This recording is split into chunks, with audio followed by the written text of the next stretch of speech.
For the wild narrative which I'm about to tell, I neither expect nor ask for belief. It would be mad to expect such a thing, in a case where my own senses reject their evidence. Yet I'm not mad, and I surely do not dream.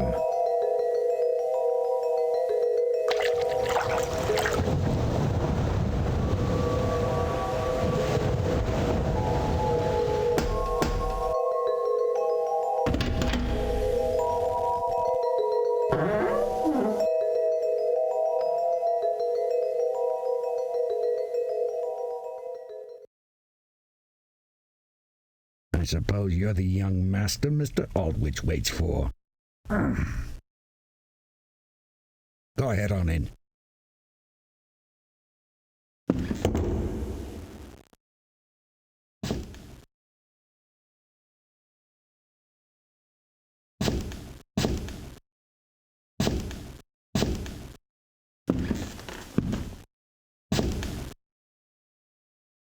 There you are. You haven't just come, but it's exceedingly dangerous to traverse the coast this time of day.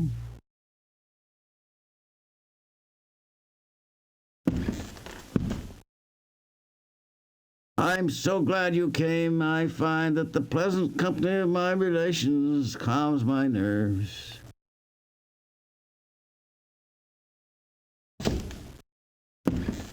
It's a pastime of mine. By keeping my mind occupied, I attempt to dispel some of the constitutional agitation which afflicts me.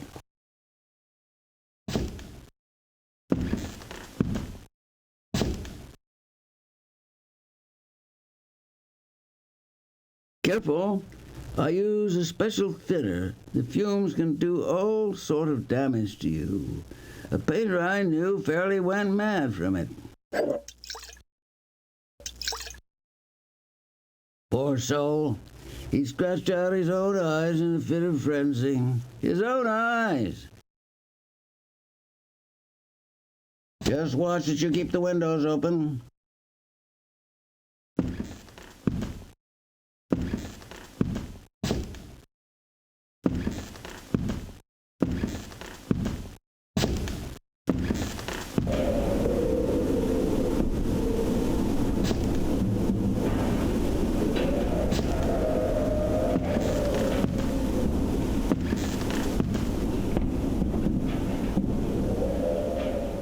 What a delightful time that was. Cousin, you've come. Oh, we're so happy. Oh, dear brother, delighted to see you. Please, join us. Henry has just been relating his adventures to me. He's been everywhere.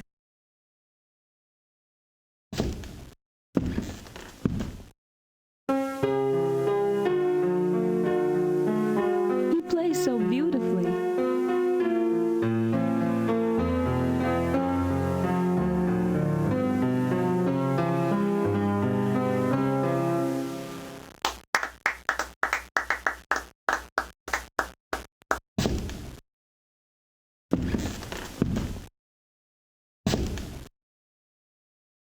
But my travels are over. I'm ready to settle down.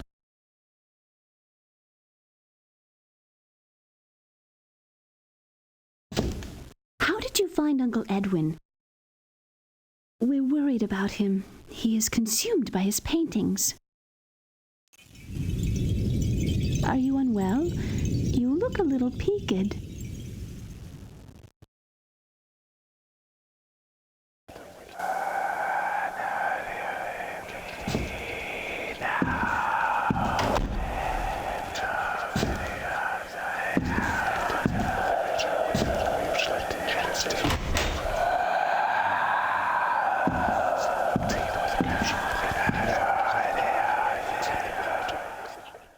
It was many and many a year ago, in a kingdom by the sea, that a maiden there lived, whom you may know by the name of Annabel Lee. And this maiden, she lived with no other thought than to love and be loved by me. I was a child and she was a child, in this kingdom by the sea. but we loved with a love that was more than love, I and my Annabel Lee, with the love that the winged seraphs of heaven coveted her and me. And this was the reason that long ago in the kingdom by the sea, a wind blew out of a cloud, chilling my beautiful Annabel Lee, so that her high-born kinsman came and bore her away from me, to shut her up in a sepulchre in this kingdom by the sea. The angels, not half so happy in heaven, went envying her and me. Yes, that was the reason, as all men know in this kingdom by the sea, that the wind came out of the cloud by night, chilling and killing my Annabel Lee. But our love, it was stronger by far than the love of those who were older than we, of many far wiser than we. And neither the angels in heaven above, nor the demons down under the sea, could ever dissever my soul from the soul of the beautiful Annabel Lee. For the moon never beams without bringing me dreams of the beautiful Annabel Lee. And the stars never rise but I feel the bright eyes of the beautiful Annabel Lee. And so all the night tide I lie down by the side of my darling, my life and my bride, in the sepulchre there by the sea, in her tomb by the sounding sea.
Death had long devastated the country.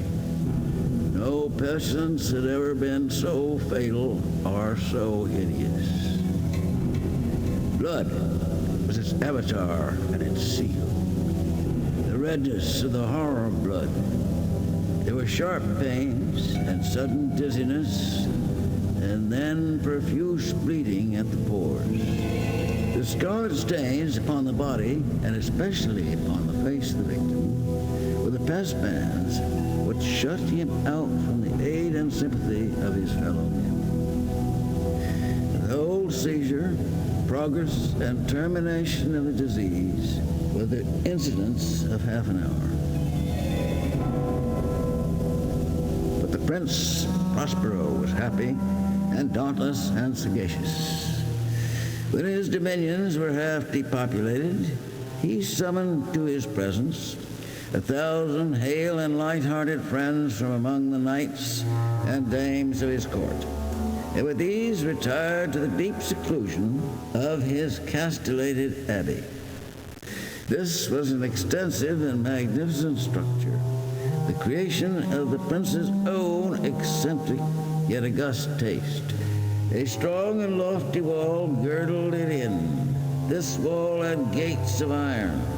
The courtiers, having entered, brought furnaces and massy hammers and welded the bolts. They resolved to leave means neither of ingress nor egress to the sudden impulses of despair or frenzy from within. The abbey was amply provisioned.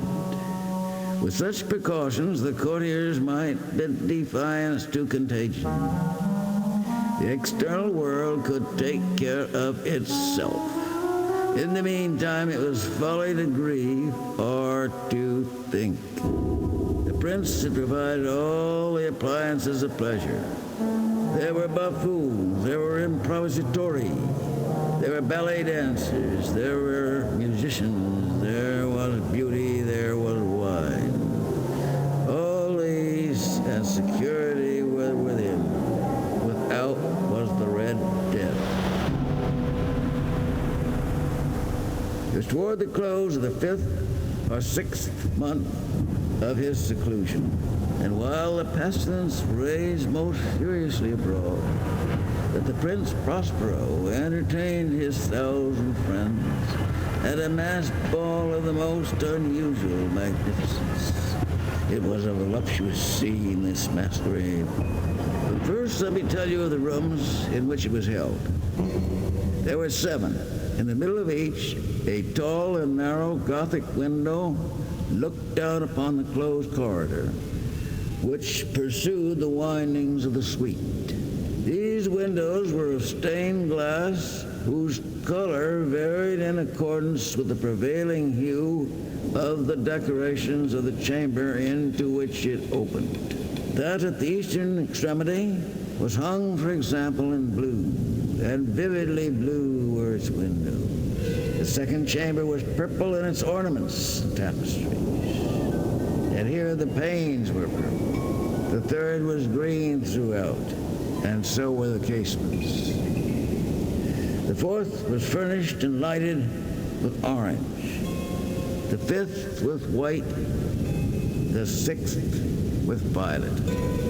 The 7th apartment was closely shrouded in black velvet tapestries that hung all over the ceiling and down the walls, falling in heavy folds upon a carpet of the same material and hue. But in this chamber only, the color of the windows failed to correspond with the decorations. The panes here were scarlet, a deep blood color. In the corridors that followed the suite, there stood, opposite to each window, a heavy tripod bearing a brazier of fire. This projected its rays through the tinted glass and so glaringly illumined the room. And thus were produced a multitude of gaudy and fantastic appearances. But in the western or black chamber, the effect of the firelight that streamed upon the dark hangings through the blood-tinted panes was ghastly in the extreme, and produced so wild a look upon the countenances of those who entered that there were few of the company bold enough to set foot within its precincts at all. It was in this apartment also that there stood against the western wall a gigantic clock of ebony. Its pendulum swung to and fro with a dull, heavy, monotonous clang. And when the minute hand made the circuit of the face, the hour was to be stricken, there came from the brazen lungs of the clock a sound which was clear and loud and deep and exceedingly musical, but of so peculiar a note and emphasis that at each lapse of an hour, the musicians of the orchestra were constrained to pause in their performance to hearken to the sound. And thus the waltzers perforce ceased their evolutions, and there was a brief disconcert of the whole company. And while the chimes of the clock yet rang, it was observed that the giddiest grew pale, and the more aged and sedate passed their hands over their brows as if in confused reverie or meditation. But when the echoes had fully ceased, a light laughter at once pervaded the assembly. The musicians looked at each other and smiled, as if at their own nervousness and folly, and made whispering vows each to the other. The next chiming of the clock would produce in them no similar emotion. And then, after the lapse of 60 minutes, there came yet another chiming of the clock, and there were the same disconcert and tremulousness and meditation as before. But in spite of these things, it was a magnificent revel. The tastes of the Duke were peculiar. He had a fine eye for color and effects. He disregarded the decor of mere fashion. His plans were bold and fiery, and his conception glowed with barbaric luster. There are some who would have thought him mad. His followers felt that he was not. It was necessary to hear and see and touch him to be sure that he was not. He had directed in great part the embellishments of the 7 chambers upon occasion of this great fete, and it was his guiding taste which had given character to the masqueraders. He's sure they were grotesque. There was much glare and glitter and piquancy and phantasm. There were arabesque figures with unsuited limbs and appointments. There were delirious fancies such as the madman practices. There was much of the beautiful, much of the wanton, much of the bizarre, something of the terrible, and not a little of that which might have excited disgust.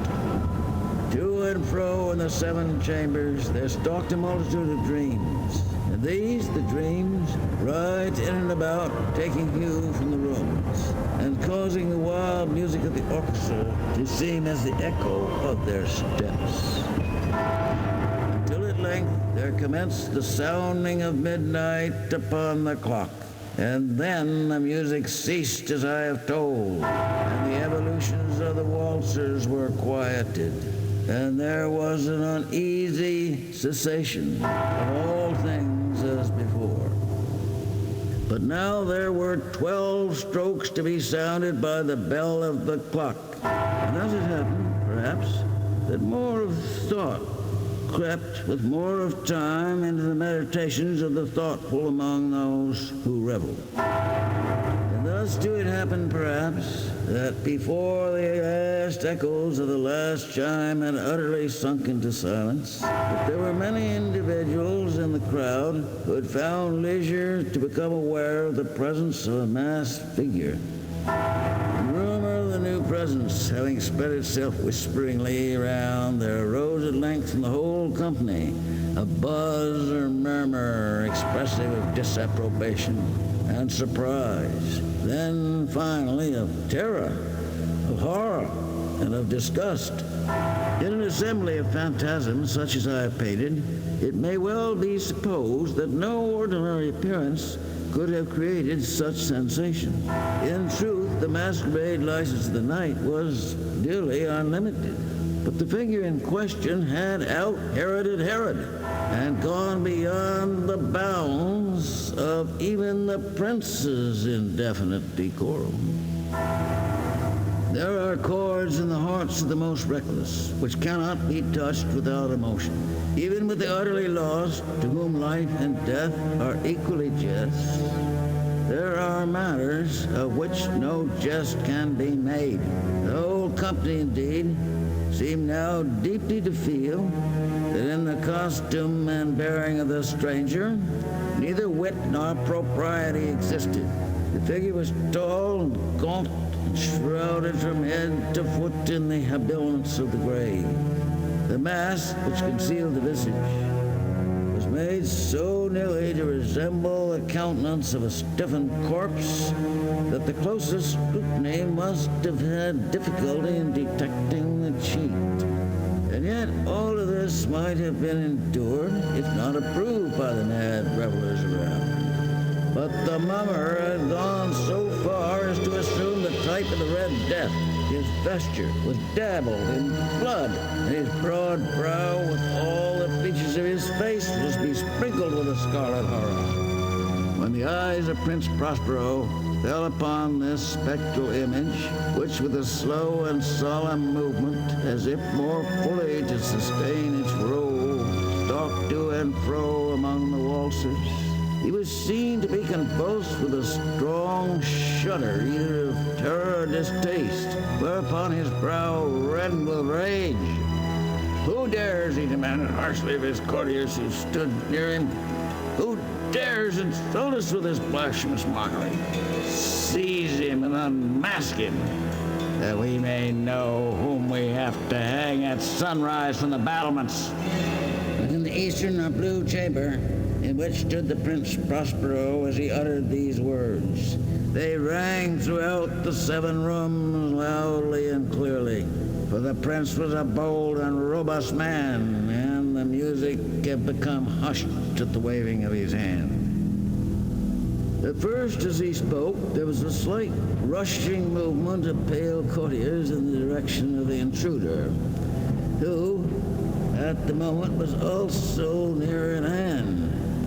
And now, with deliberate and stately step, made closer approach to the speaker. But from a certain nameless awe with which the mad assumptions of the mummer had inspired the whole party, there were found none who put forth hand to seize him, so that, unimpeded, he passed within a yard of the prince's person.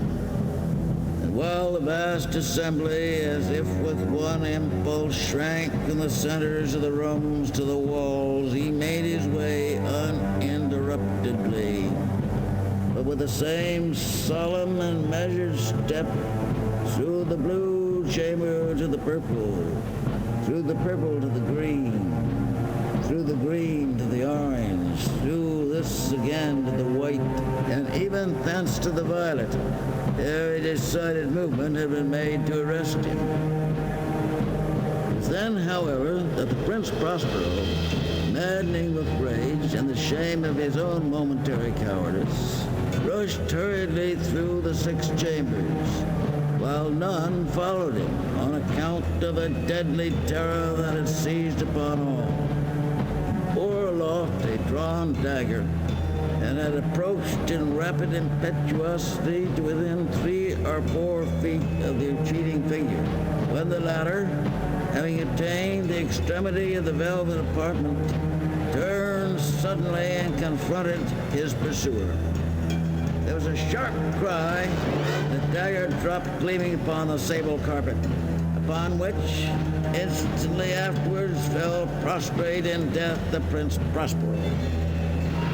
Then, summoning the wild courage of despair, a throng of the revelers at once threw themselves into the black apartment, and seizing the mummer, whose tall figure stood erect and motionless within the shadow of the ebony clock, gasped in unutterable horror at finding the grave cerements and the corpse-like mask, which they held with so violent a rudeness, untenanted by any tangible form.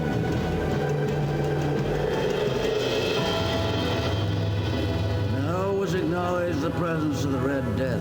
He had come like a thief in the night, and one by one dropped the revelers in the blood-bedewed halls of their revel, and died each in the despairing posture of his fall.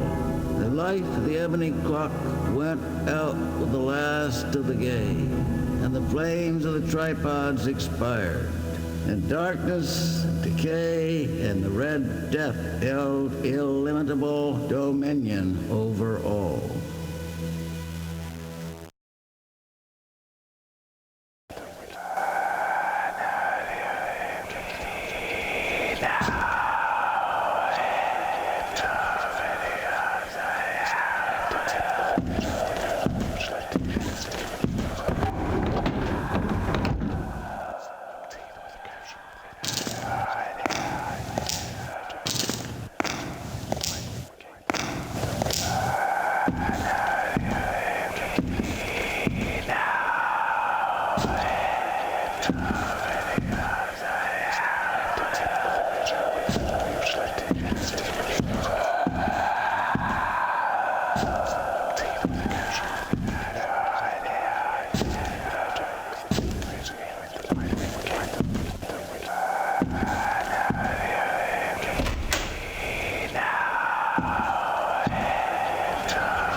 revenge means nothing unless the avenger makes himself known to his victim.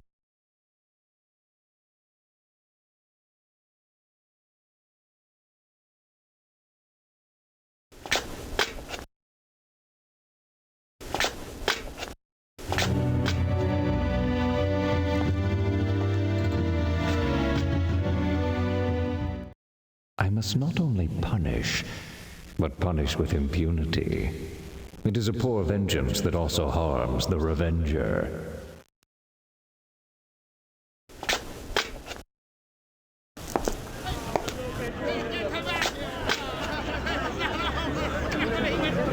He has a weakness, this Fortunato.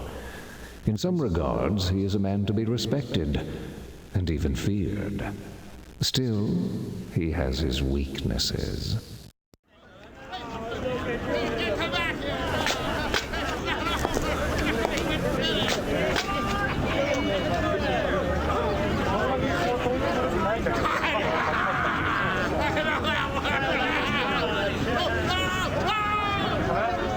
For years I've suffered his injuries, but now he has ventured upon insult.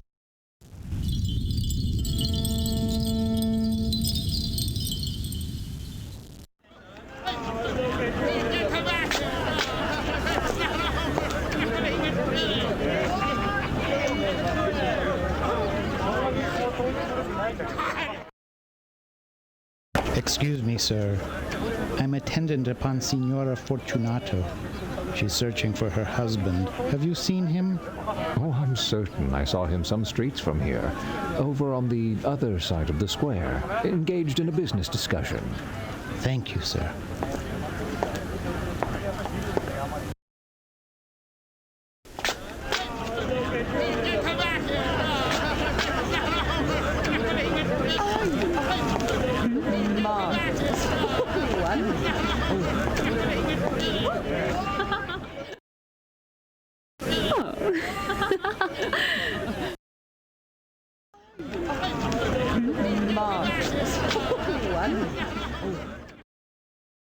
Excuse me, aren't you Montresor?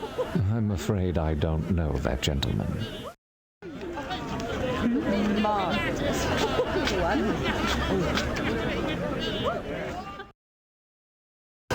Who's that? No one, Signora. No one at all.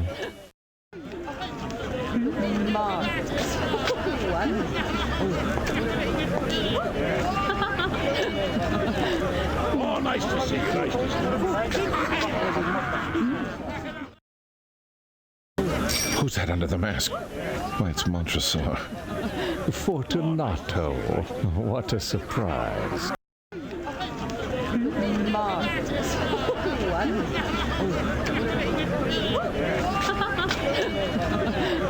Oh, nice to see you. Nice to see you. My dear Fortunato, I wonder if you could help me. I've bought a small cask of what passes for Amontillado, but I have my doubts. Amontillado?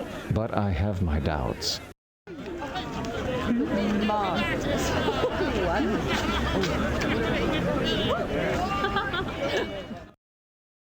A Cask Montresor, and in the middle of Carnival.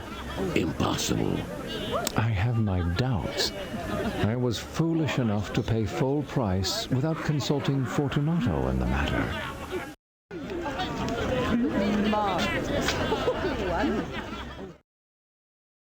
Lucchese has a discerning palate. Perhaps he could take a sip. Bah, Lucchese can't tell Amontillado from gutter water.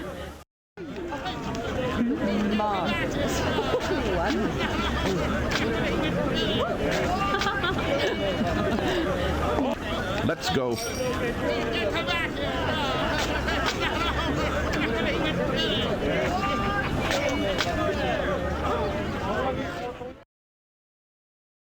Where? To your vaults. But surely your wife is looking for you. She'll see me soon enough. Let us go.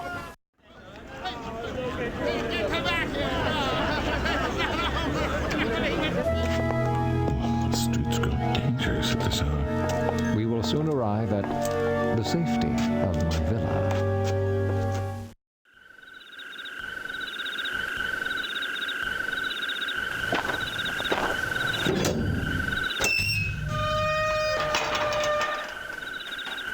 My friend, this is madness. You are afflicted with a severe cold. The vaults are insufferably damp. They are encrusted with niter. Let us return. I'll consult Lucchese. The cold is nothing. Lucchese is an ignoramus. This way.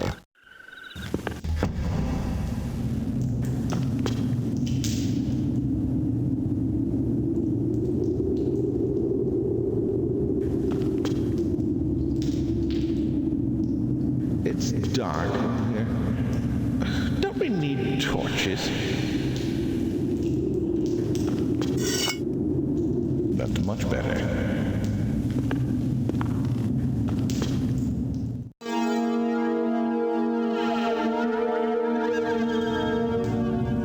Punish with impunity. This way.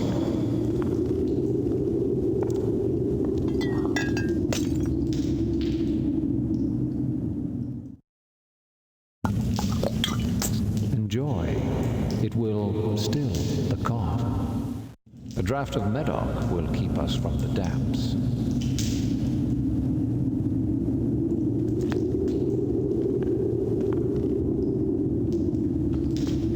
Along here.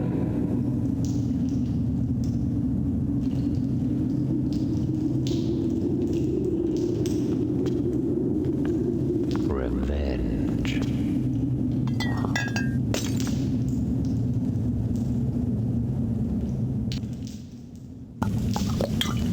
Enjoy. It will still the cough.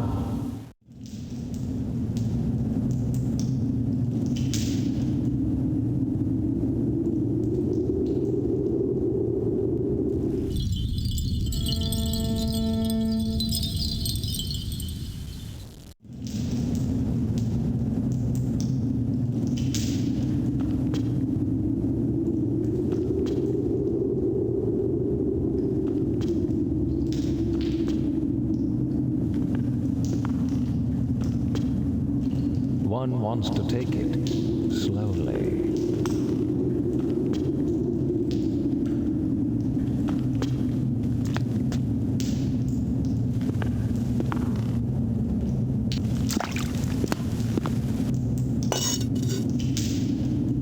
Therein lies the Amontillado. The Amontillado.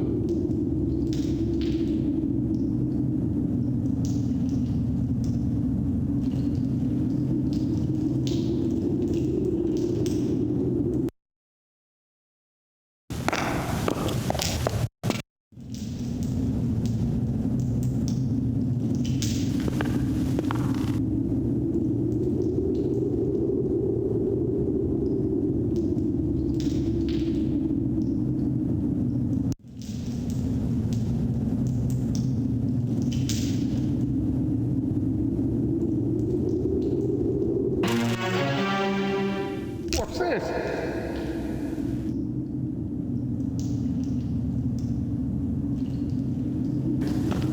It is very damp here.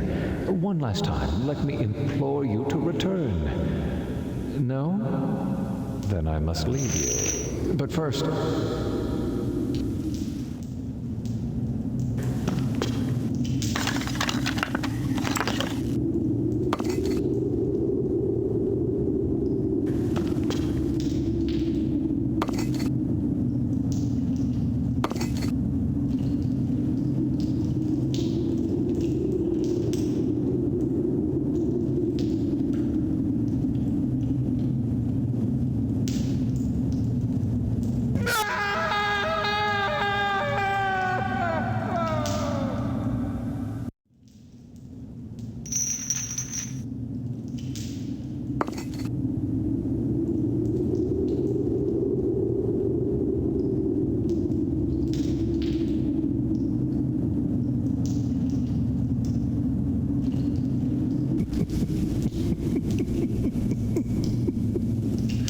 Good joke. An excellent joke. We'll have many laughs about it at the palazzo over some wine. The Amontillado. Yes. The Amontillado.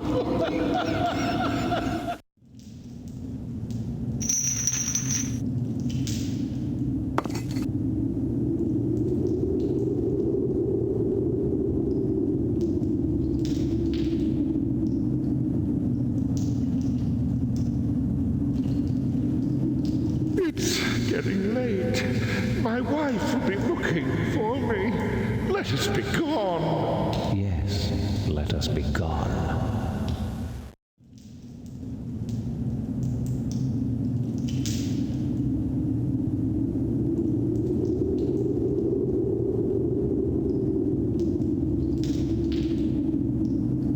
For the love of God, Montresor! Yes, for the love of God.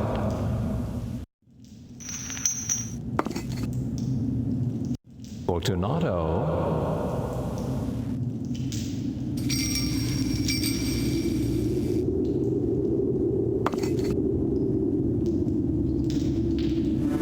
My heart grows sick.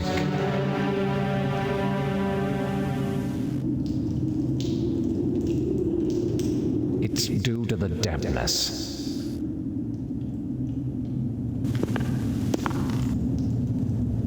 In pace requiescat.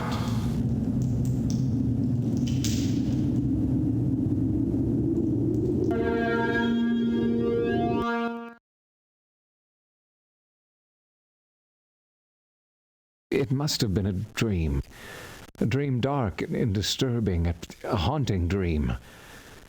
I was glad to find myself back in Edwin's silent home.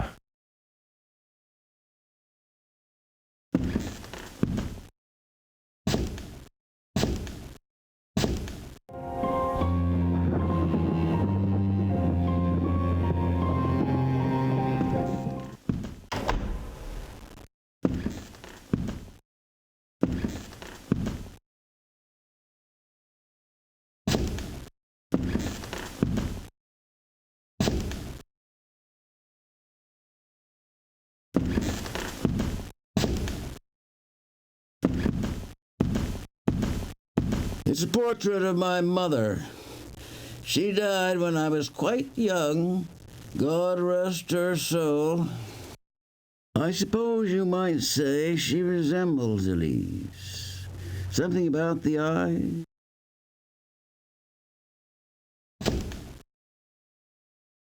Where is Elise? She's been spending far too much time with your brother.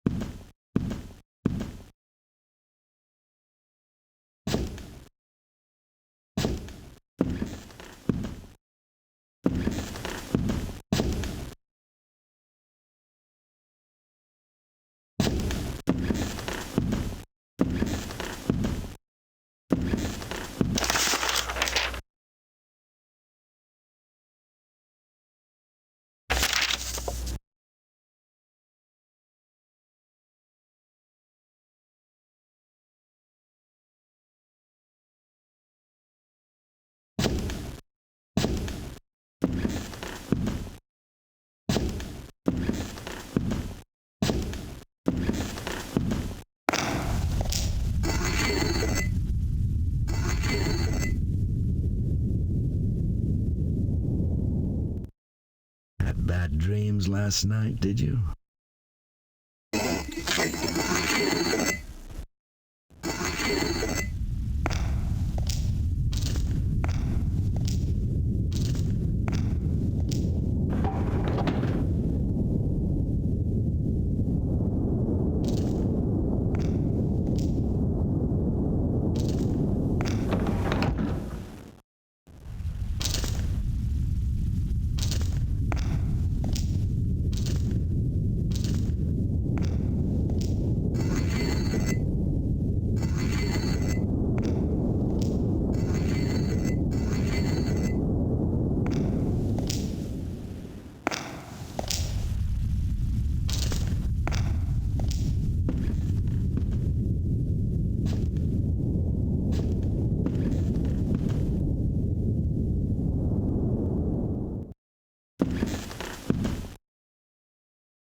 I'm glad you've come.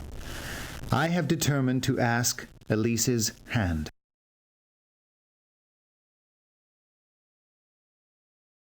I know it's foolish, but my heart pounds so earnestly within. Surely you understand.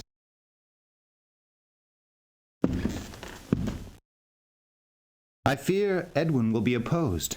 He dotes on her so, and he's always been contemptuous of my circumstances. Please, speak well of me to him. It means my whole life. I must speak with her.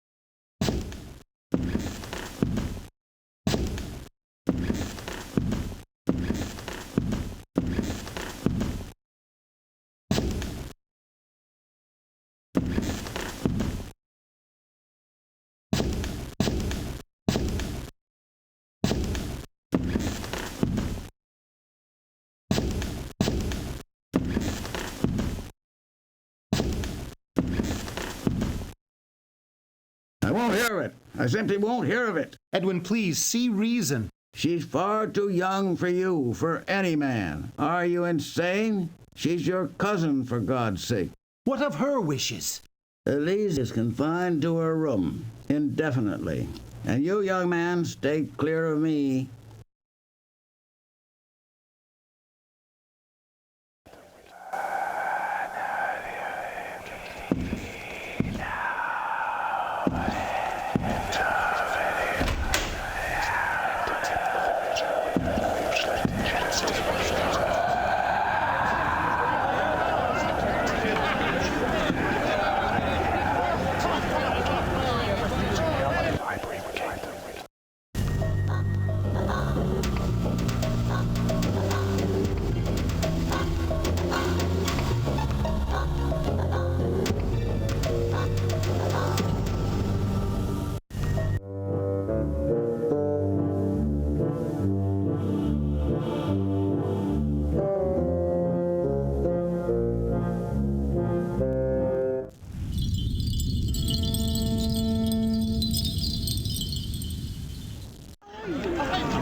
Look at that fellow, haunting the shoreline. Chilling.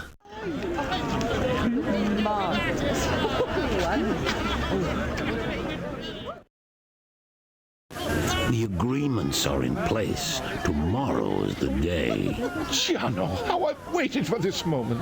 We'll be rich beyond imagination.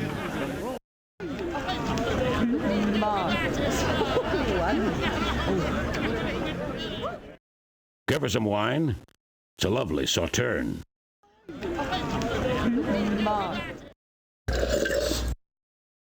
Young, straightforward, rather blunt, drinkable.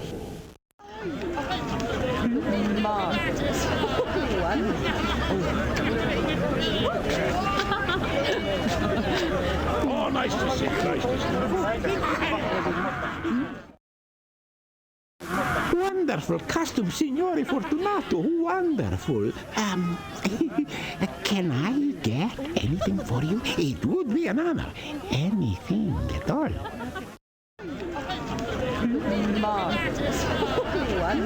That medallion must be worth 1,000 florins. He must be cheating me.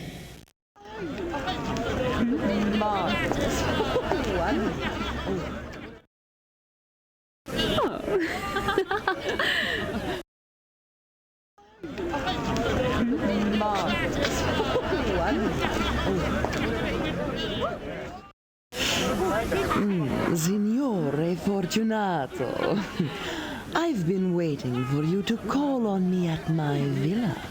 I've been waiting for your husband to leave town. Shame on you.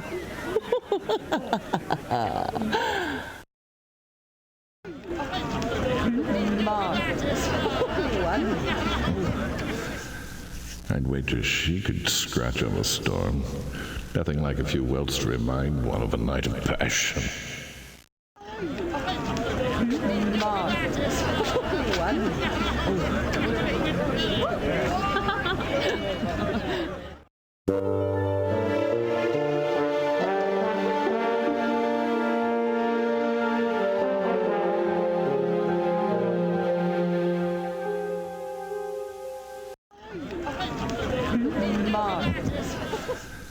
I'd wager she could scratch on the storm. Nothing like a few welts to remind one of a night of passion.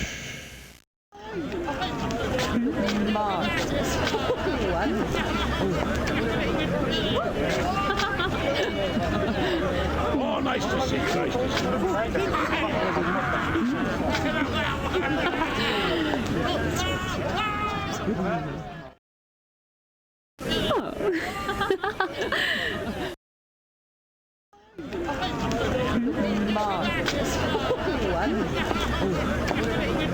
Looks a bit like Montresor. Whatever became of him? Didn't you two have some dealings? I suppose we did. Bit of a wet blanket, Montresor.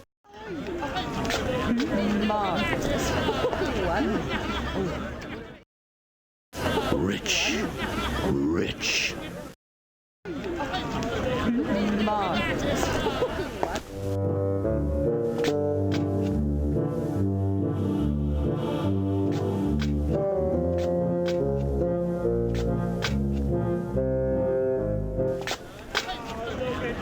When will they clear the streets of these scoundrels? They should be chained up.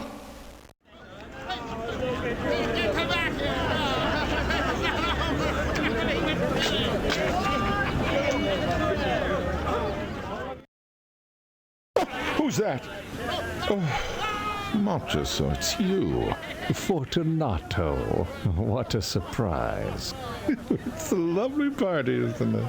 My celebration has just begun.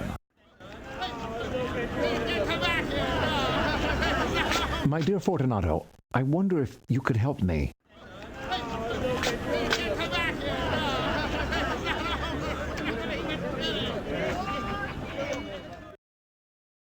I bought a small cask of what passes for Amontillado, but I have my doubts. Amontillado? Lucchese has a discerning palate. Perhaps he could take a sip.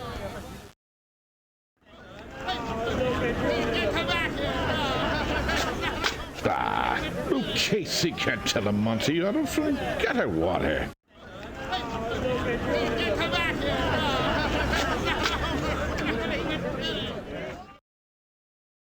Let's go. Where? To your vaults.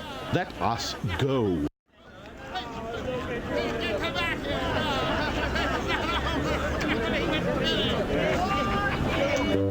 A cask of Amontillado. Must have been cheated. It's unheard of.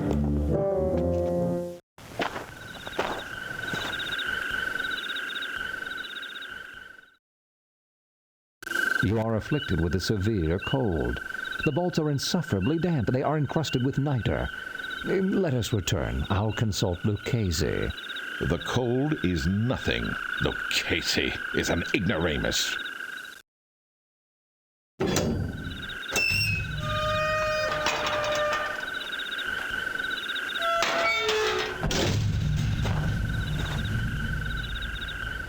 This is my coat of arms. What does it mean? No one harms me with impunity. Most unusual.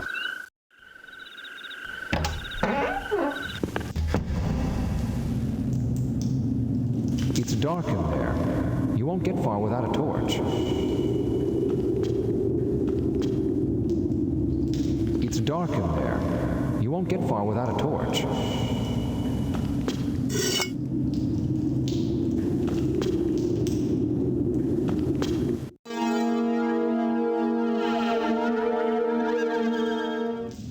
Poor fellows. What a fate.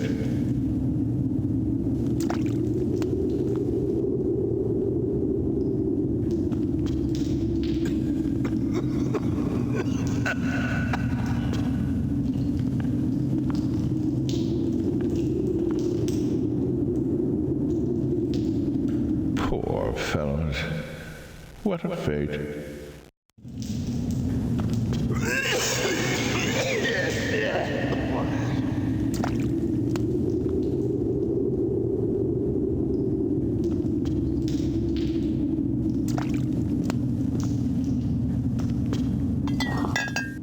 I drink to the barrier that repose around us.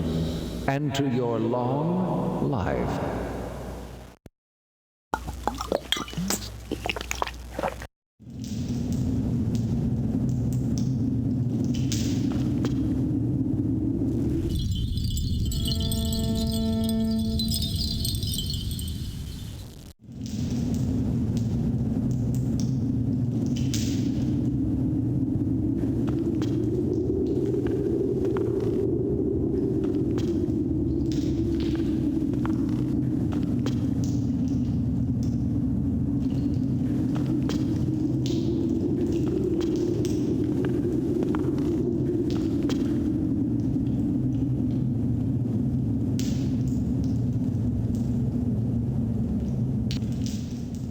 These vaults are extensive. The Montresors were a great and numerous family.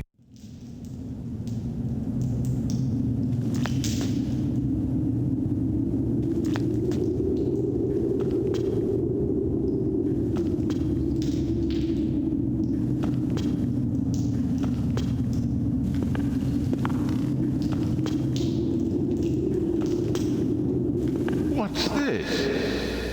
You're not a mason, are you? A what?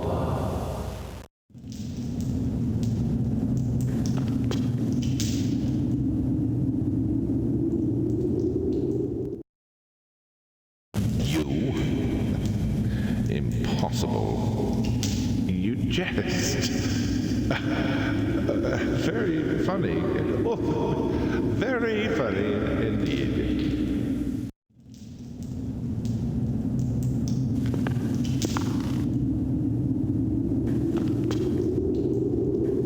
Therein lies the Amontillado. The Amontillado. Pose your torch there.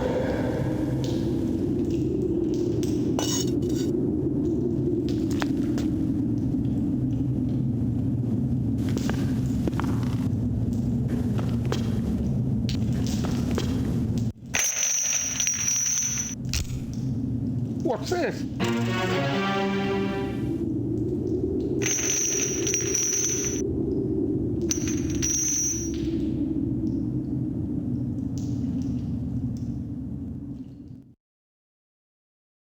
It is very damp here.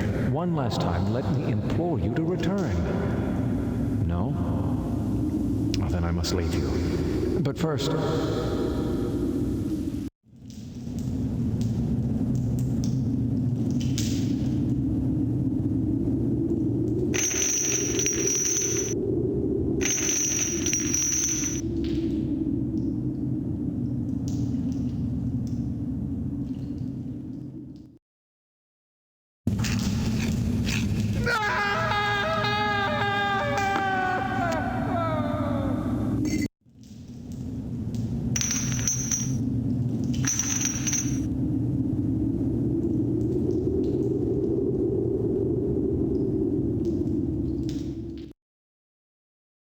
Joke. Excellent joke. We'll have many laughs about it at Palazzo over some wine. The Amontillado. Yes. The Amontillado.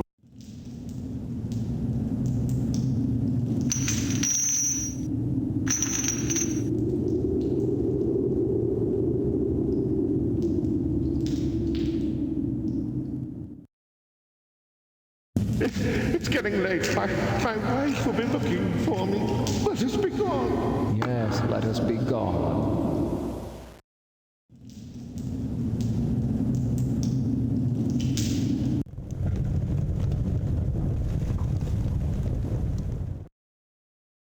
For the love of God, Montresor! Yes, for the love of God.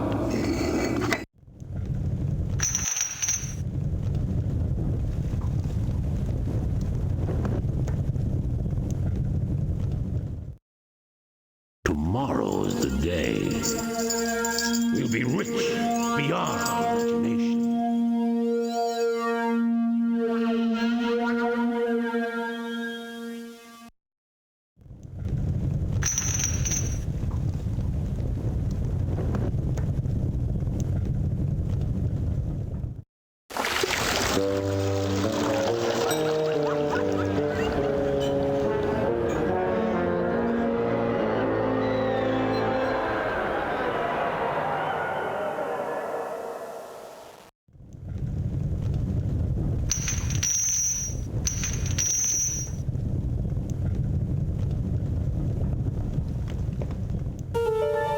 My husband will be away all next week.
The man's family name has been dishonored. What's to be done? Your brother has dishonored your name, seducing his cousin still in her minority. Once the dread mark is made, it cannot be struck out. We avoid complete disgrace only by taking immediate action. Immediate action.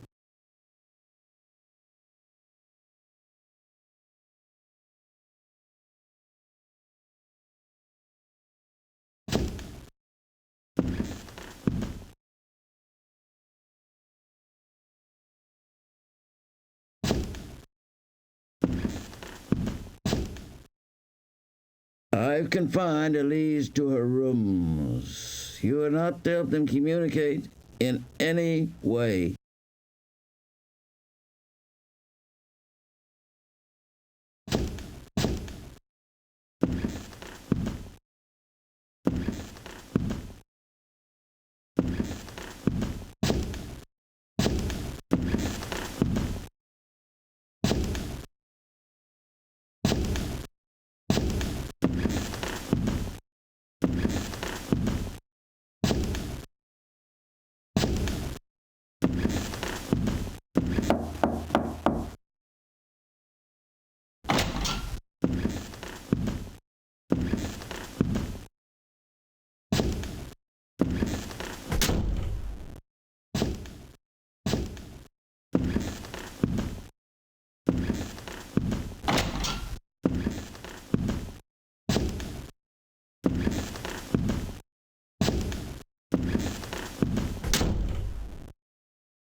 Come in.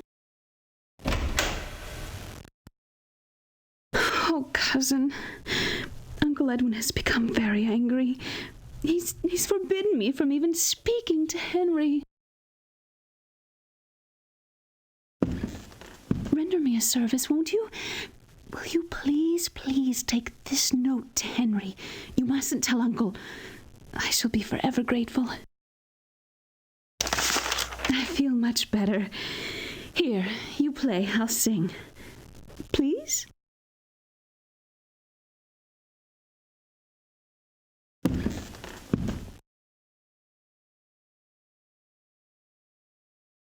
Come el condore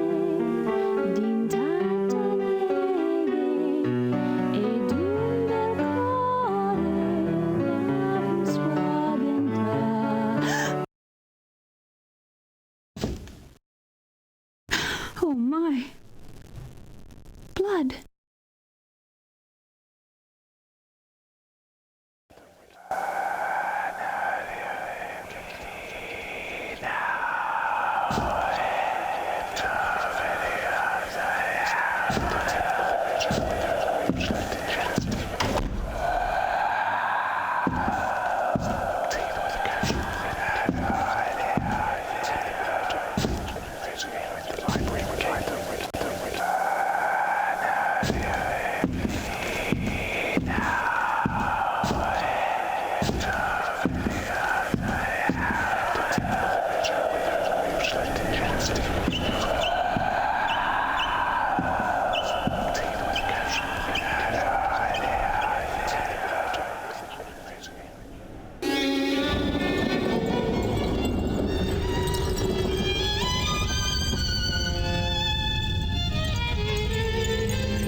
She falls into another of her trances. She emerges ever more stricken, and ever less the happy cousin I remember from my youth.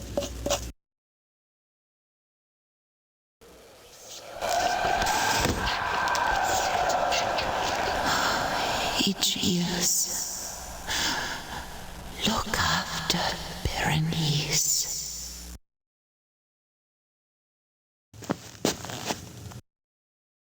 She's almost gone. Quickly, young man.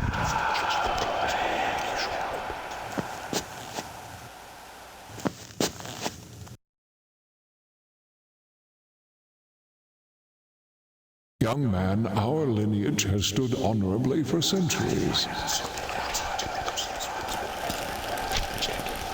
Her steady decline.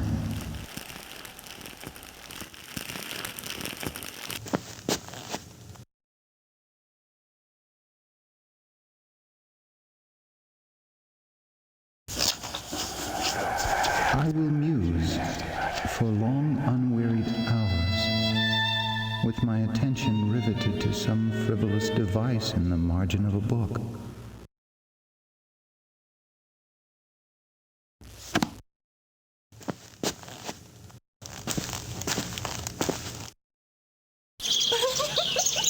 Berenice.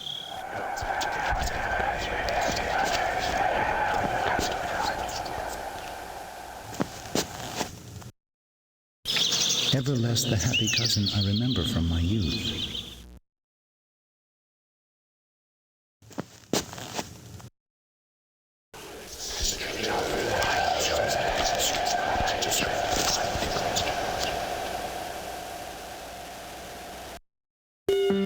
Or become absorbed for the better part of the day in a quaint shadow falling upon the floor.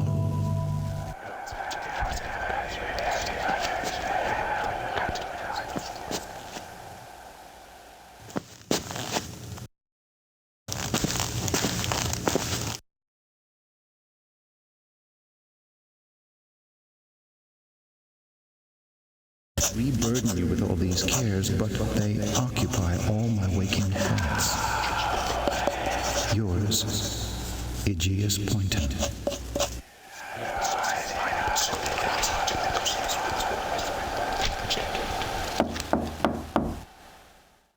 Come in. Cousin, you never leave this room. Come with me for a stroll.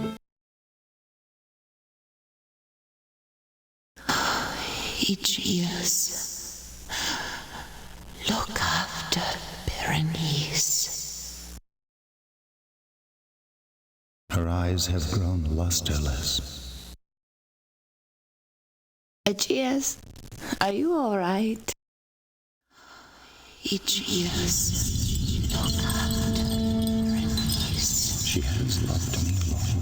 Her eyes have grown lusterless. Even in the days of her beauty, I never loved her. Yet she... Berenice, it occurs to me that perhaps we should marry. Jeez. Yes, I believe we should. Perhaps come November. I'm quite overcome.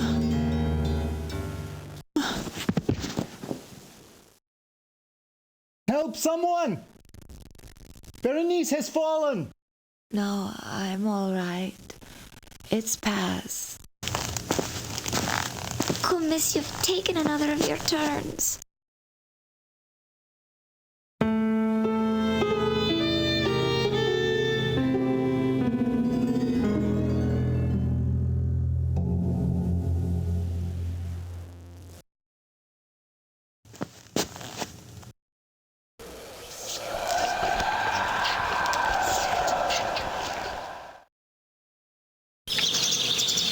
Another of her trances.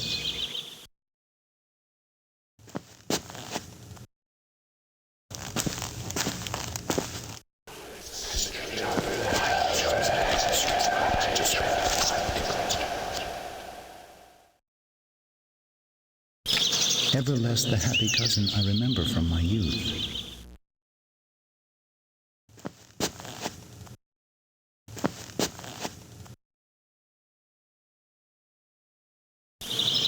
Her steady decline.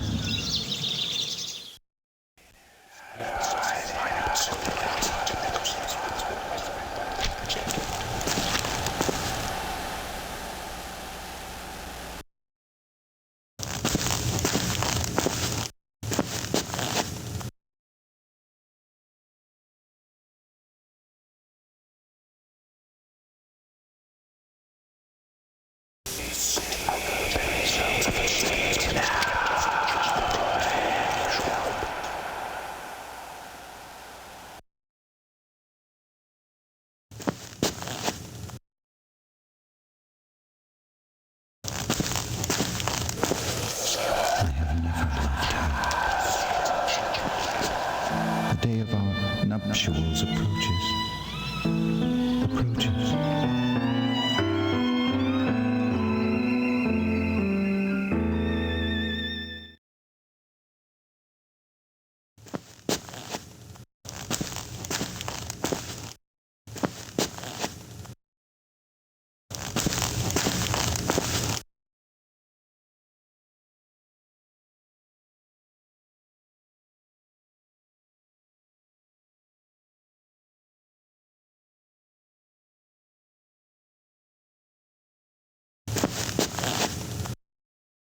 She's almost gone. Quickly, young man.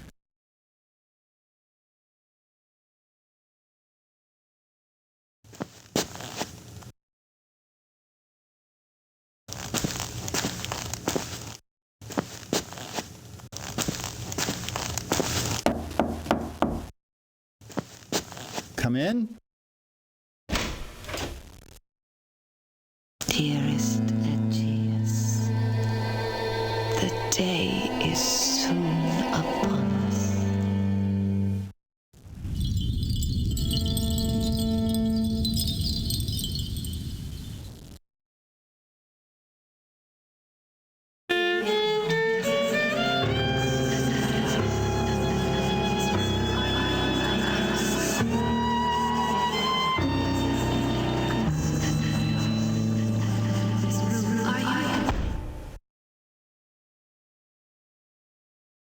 Teeth. Teeth.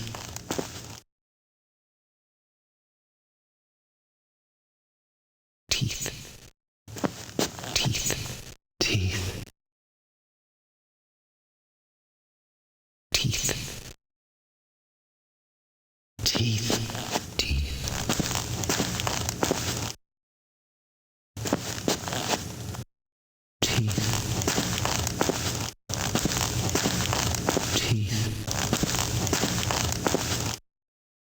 Teeth. Teeth. Teeth. Egaeus, are you all right?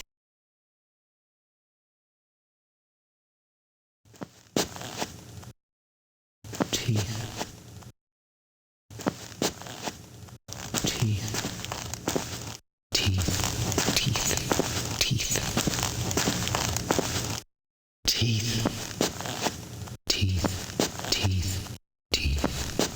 It is only by way of the teeth that I can restore myself to peace and to reason. Want to see anything? I don't. Oh, God. Oh, Jesus, I don't. Oh. I just saw.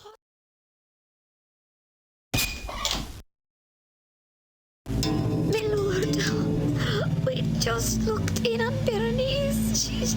I can scarce say it. She is no more.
My lord, a cry in the dead of night. We went in search. Oh, my lord, her grave disturbed, sir.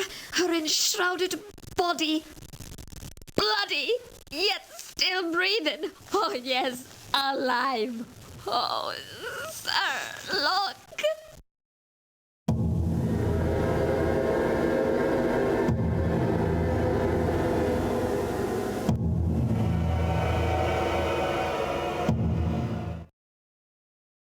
Oh, sir, what's this?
Any news from Elise?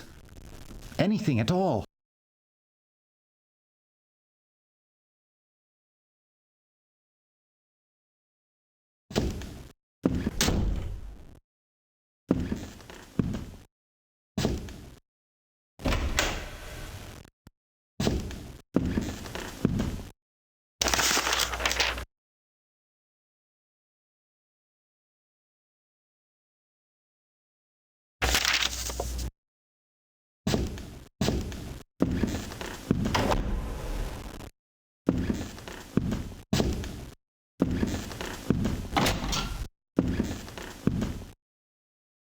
From Elise?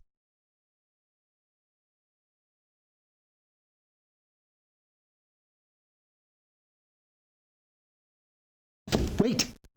I need your help. Edwin has become completely unbalanced. He's violently angry. He even refuses to call for a doctor, claiming her condition is due to my unnatural advances. We must conspire against him. We must take Elise from this dark place. You, my brother, you must help me.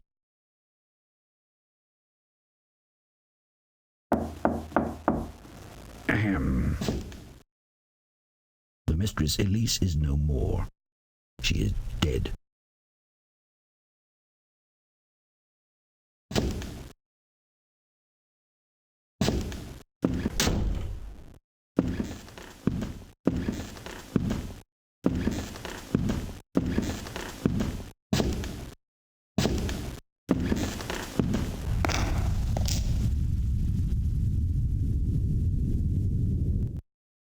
Dreams have a way of never leaving you.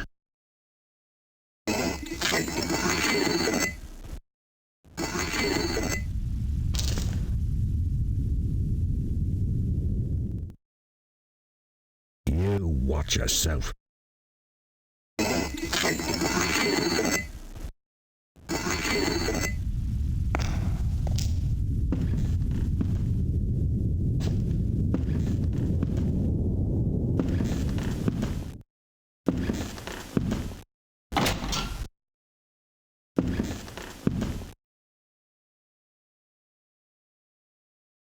It's my fault.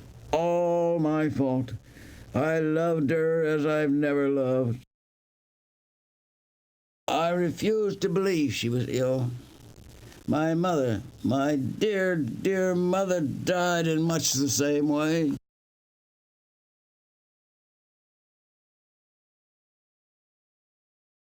You discard the secret of Henry's proposal.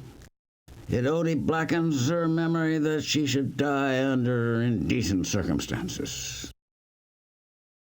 Cousin, there was nothing indecent about my affection. Surely my grief compares with yours. Please leave me to grieve properly.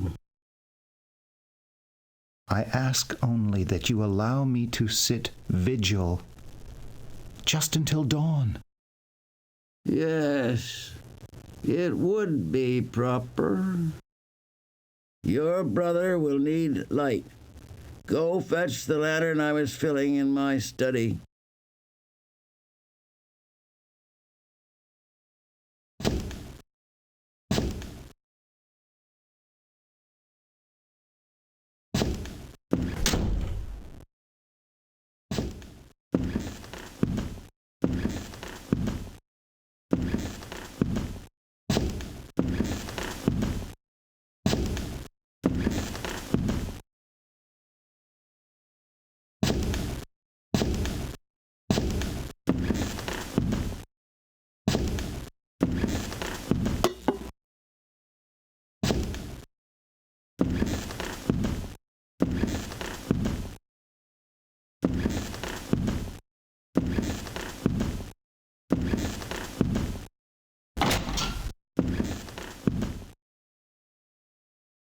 Good. Set it here.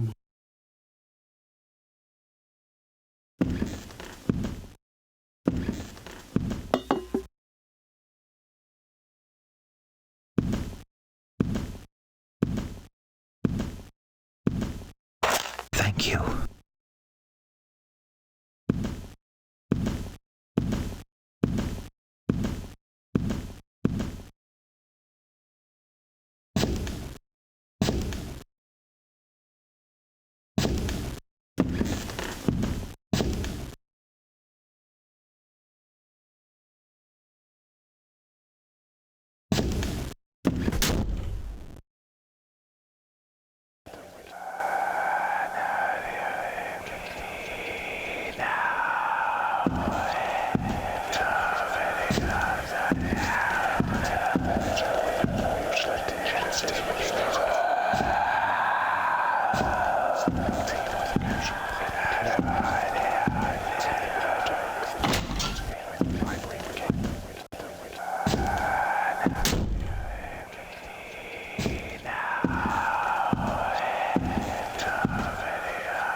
I have no daughters of my own.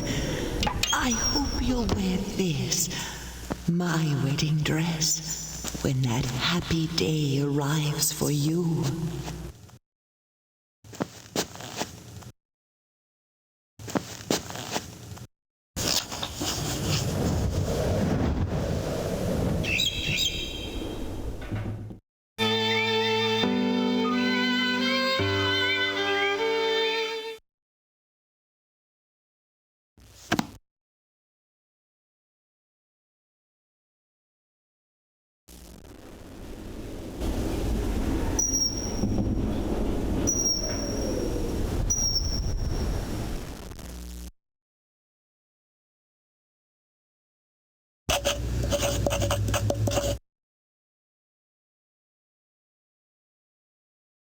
When you feel dizzy, you must take a swallow of this. It will help mitigate the seizure. Also, I must counsel bed rest. Try to stay in as much as possible.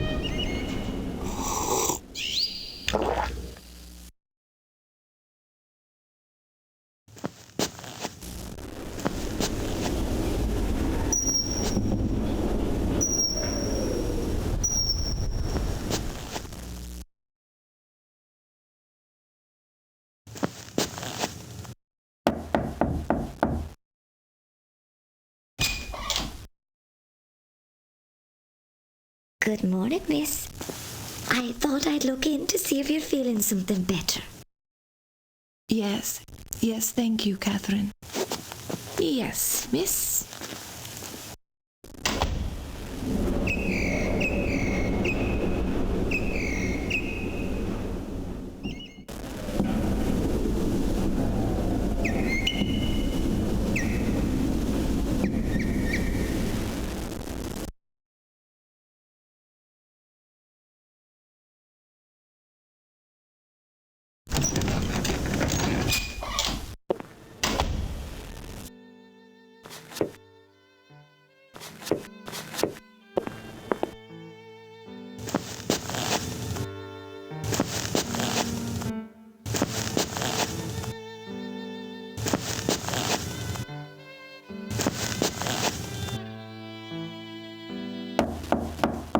Yes?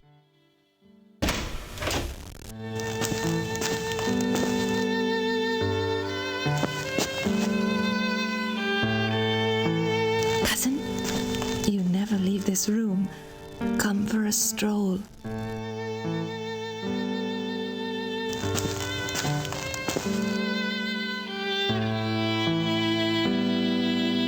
I hope you'll wear my wedding dress when that happy day arrives.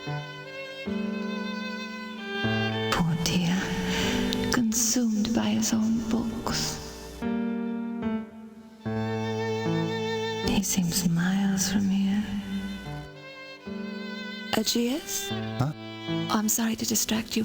I wanted to tell you, Cook's chosen duck for the wedding feast.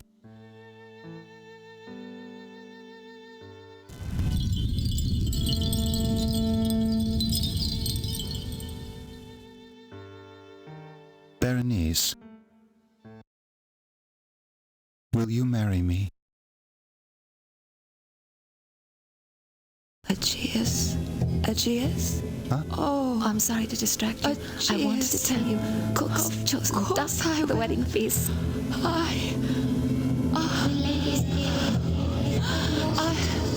Fetch the doctor. Find her medicine.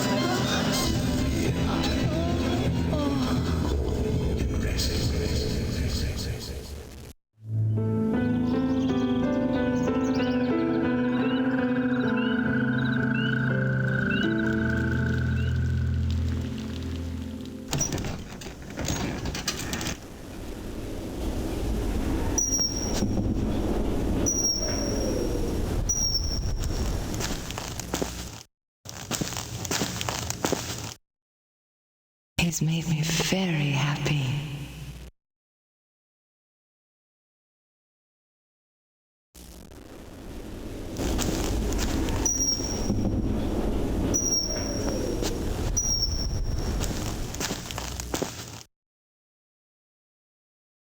I hope he hasn't asked me out of pity.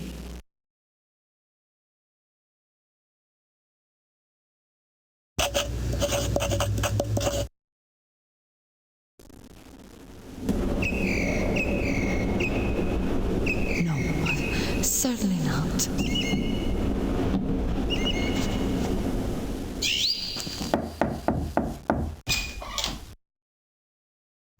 Miss Berenice, you're soon to be married. Oh my, oh my.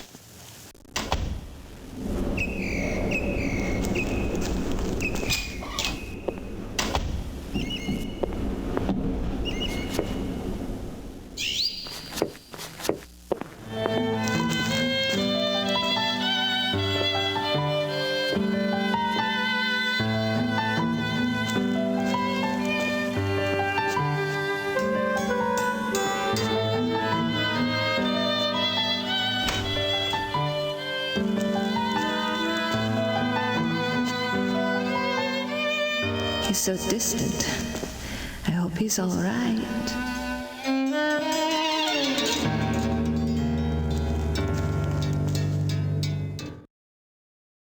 Egaeus? Huh? I'm sorry to distract you. I wanted to tell you, Cook's chosen duck for the wedding feast.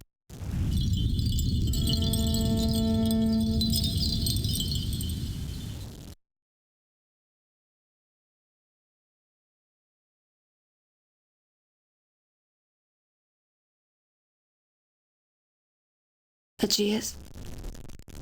Darling? Oh, you're occupied. I'll return at a better time.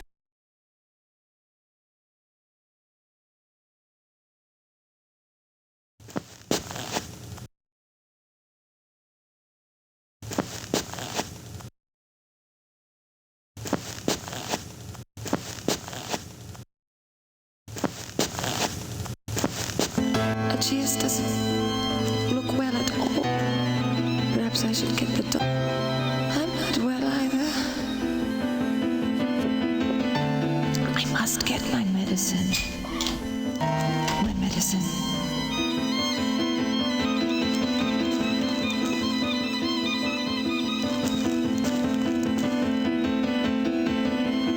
My medicine.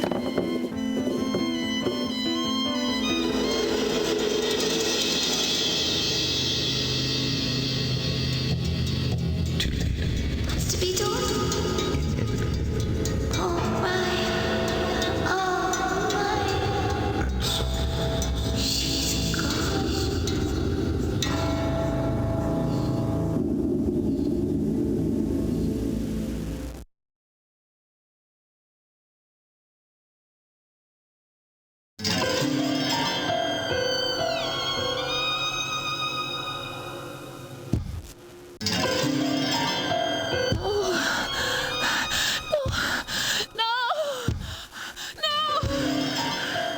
What have they done?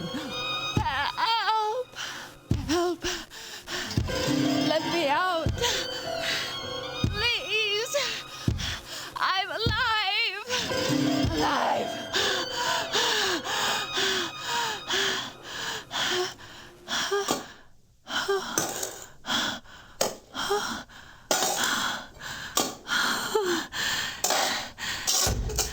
Thank God.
I have determined to place my dear niece in the lower vault. The ground outside is far too marshy this time of year for a proper burial. Please light the way.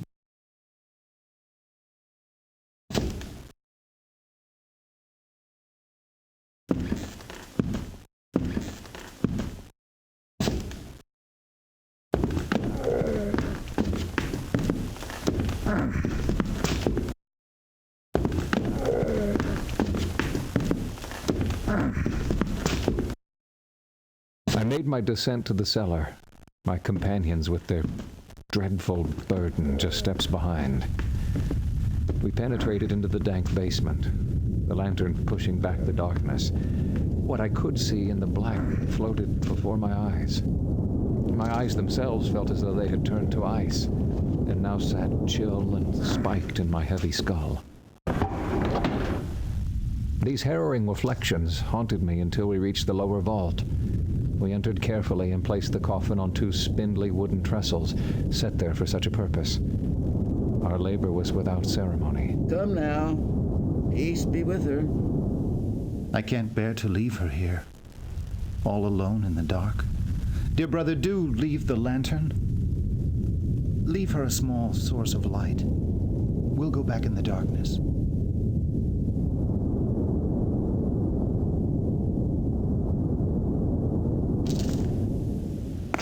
Thank you.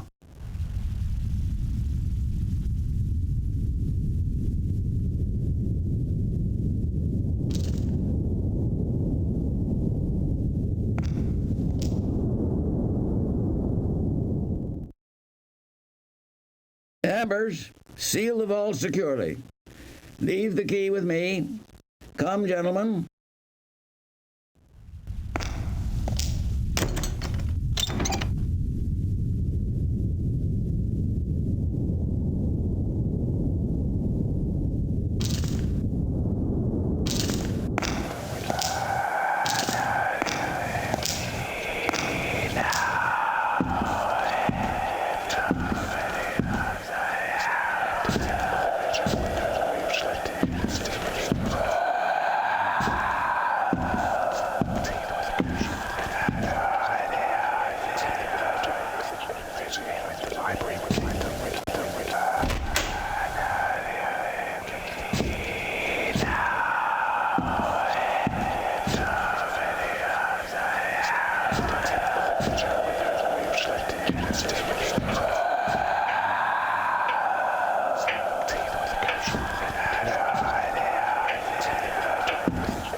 True. Nervous. Very, very dreadfully nervous I had been and am. But why do people say that I am mad?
How has this idea entered my brain?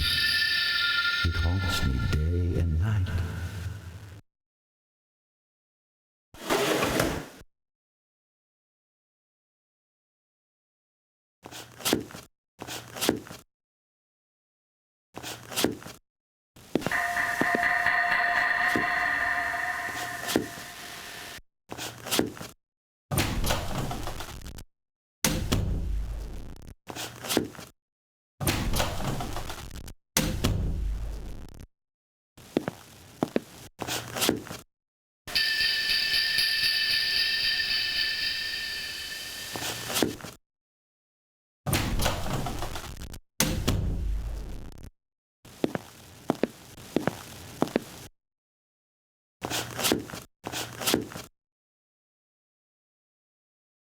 I love the old man.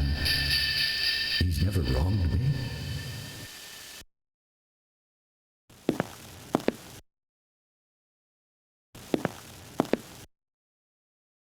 You look as though you could use some hot soup.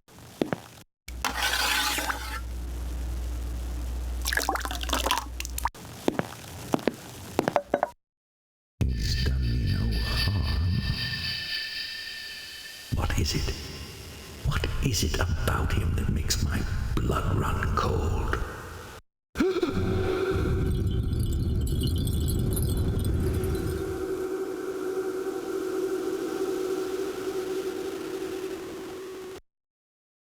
You don't want your soup? It's cooling.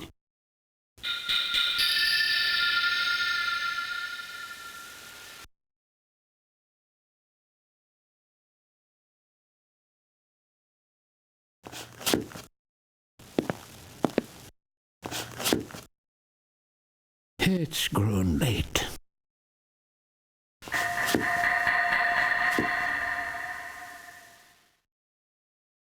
Good night, young man. Good night.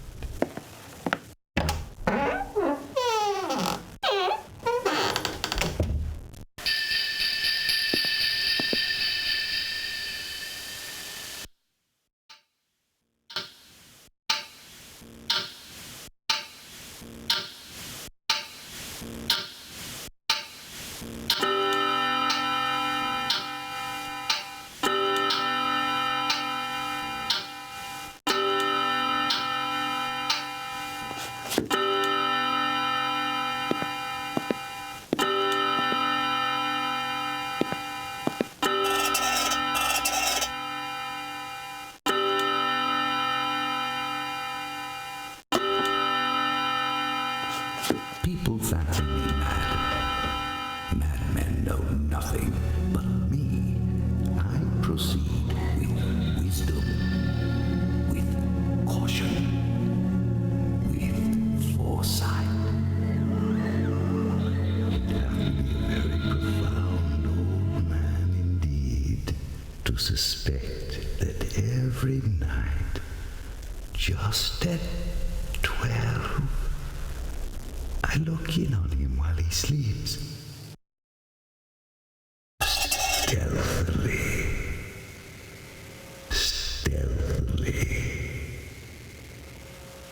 Closed. The eye is closed.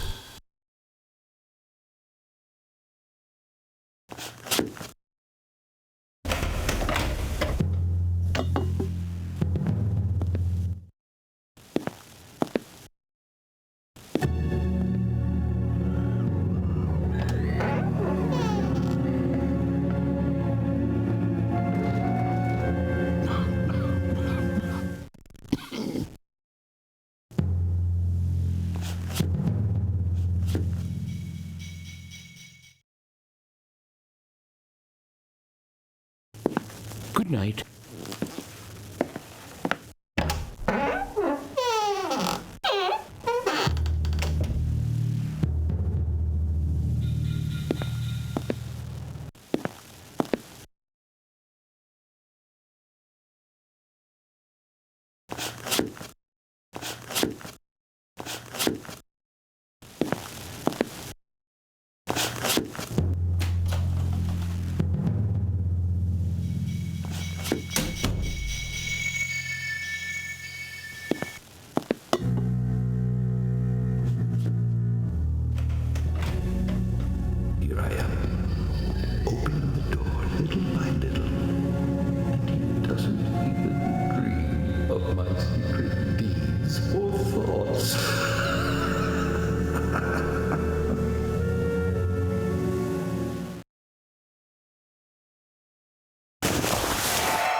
Who's there? Oh.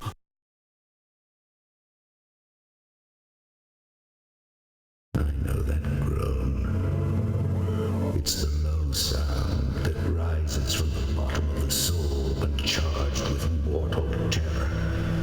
Many a midnight it wails up from my own bosom, deepening with its dreadful echo the terrors that distract me. Yes, I know it well. Oh. Poor old man. He's been lying awake ever since that first noise, his fears growing, trying to fancy them causeless, but he cannot, because death, stalking with his black shadow before him, has enveloped the victim.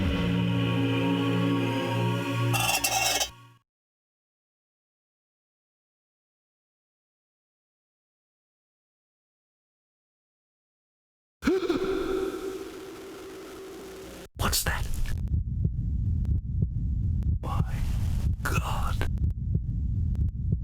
His heartbeat.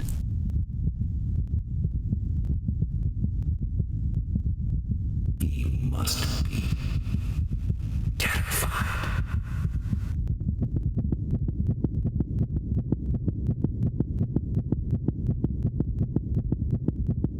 His heart will burst. Surely it will burst. What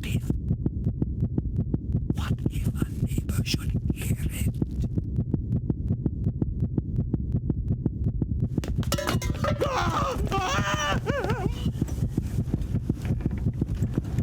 There.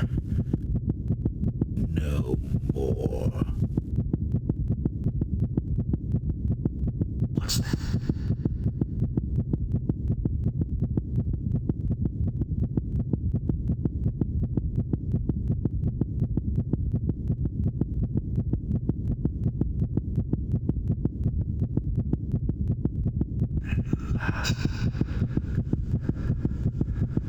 Dead. Stone dead.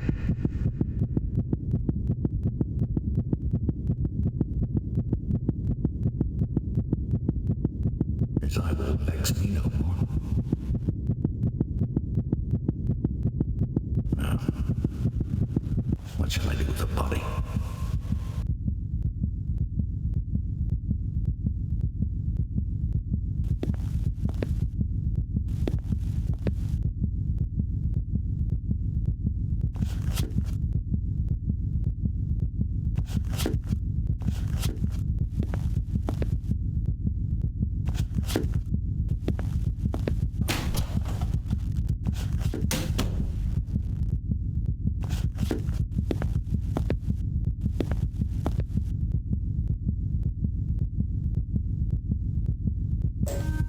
I worked hastily, but in silence. I dismembered the corpse. I cut off the head and the arms and the legs.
Deposited neatly between the scatlings.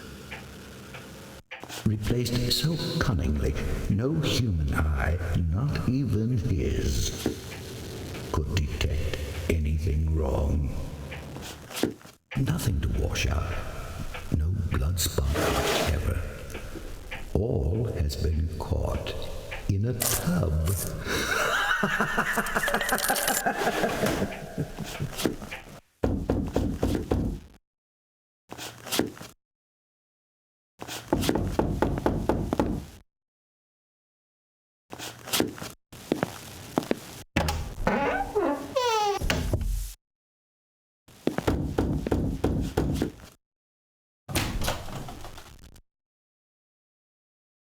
Sorry to disturb you, sir, but somebody or other heard a scream or some such. Called us up. We've got to check these things out. What are you doing awake at this hour? That'll do, Finlay.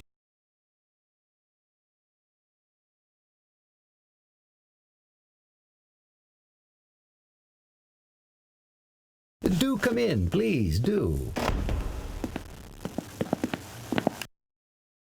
Well, what about the scream, Sarge? Oh, the scream, sir. What do you know about anything like that? So that was I, Sergeant. I called out in a nightmare. I'm given to nervous fits. A gentleman like yourself? Well, what about the old man that lives here? Finlay! Gone to the country. Lucky man.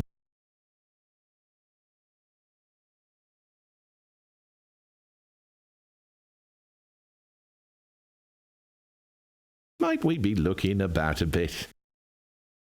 Of course, certainly. Search.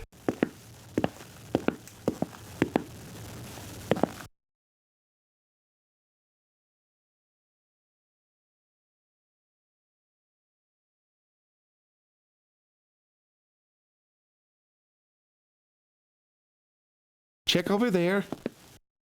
The stove as well. Yes, sir. Sir. Never mind that. Stay out of there.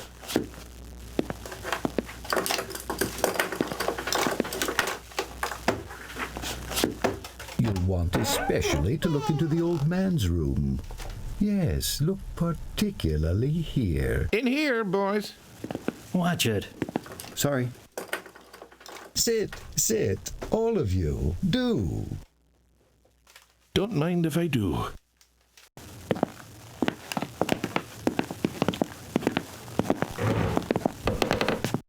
Of course, they don't suspect me. My manner has assuaged them. Indeed, they are delightful fellows. It's been a long day.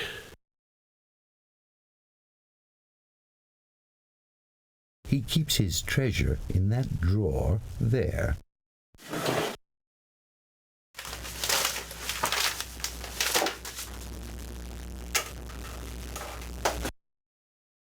Oh, it's a lovely night, though. The stars are out in all their glory. Hasn't been disturbed, sir. Well, everything seems to be in order. Don't go. No, stay. Stay a moment. Rest yourselves from your various fatigues.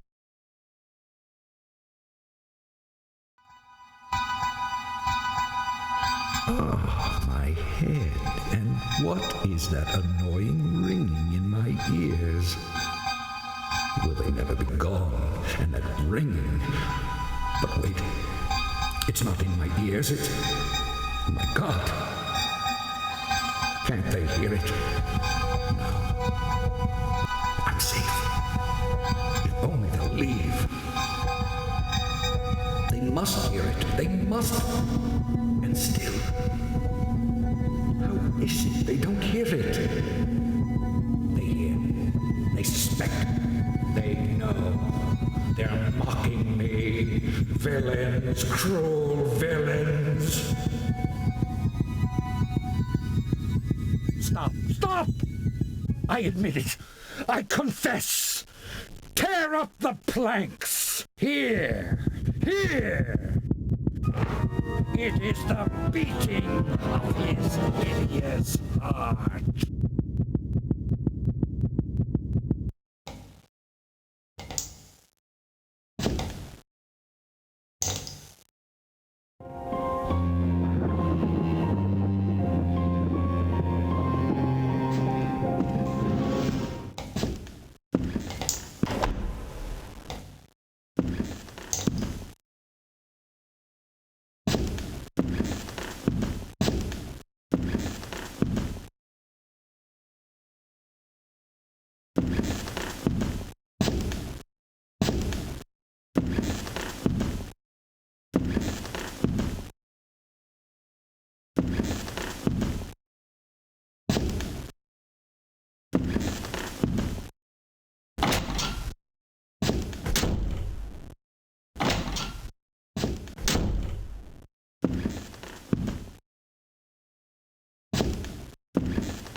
She's alive. I know it.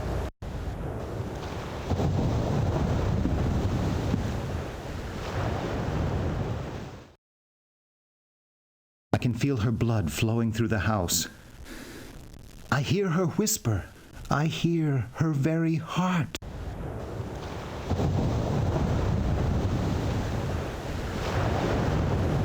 I've pounded at the door to her vault. I swear, I hear rustling within. Do you understand? She lives.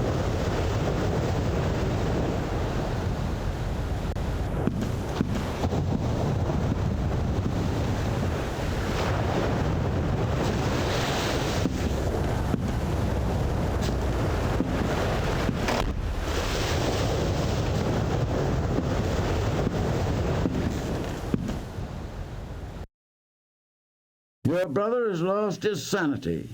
Not even embers can restrain him. I understand you carried messages between Elise and him. Then come, carry one more.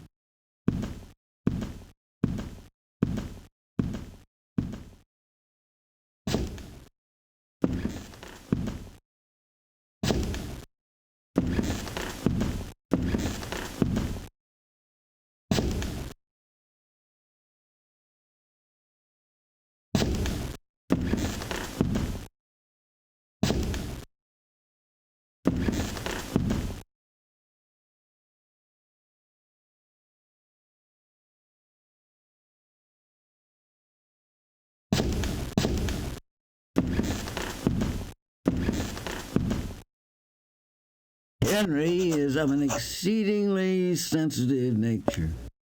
When such a man succumbs to delusions, it's best to bring him slowly around by way of that same delusion. He believes Elise to be alive. Let him receive a letter from her. Deliver him this message. Let him believe it to be from Elise.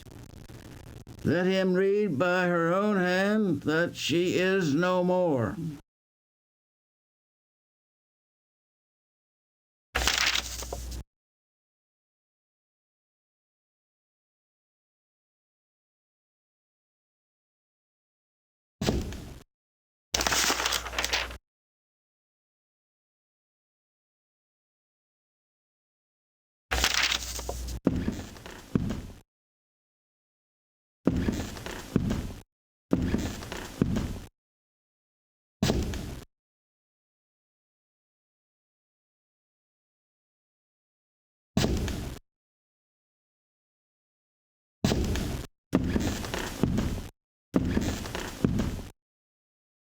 You must help me.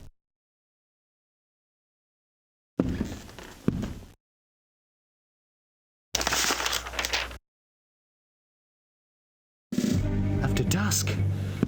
It's after dusk now.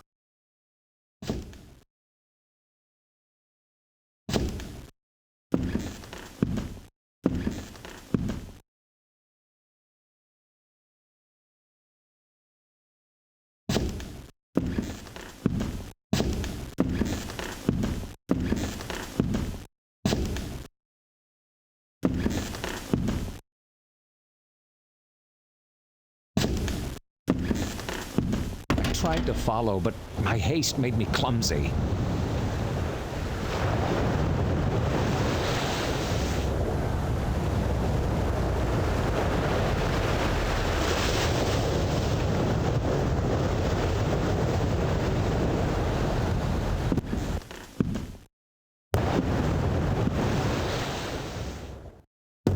Finally, I emerged into the night.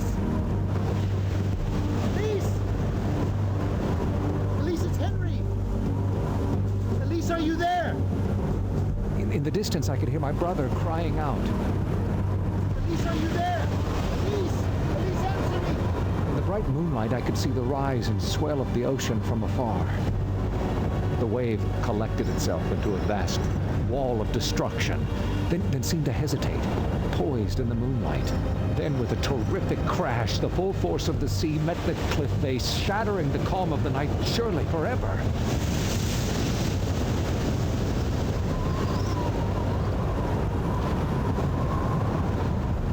Miraculously, Henry had escaped. He lay panting on the cliff edge, then rose to survey the scene of his near demise.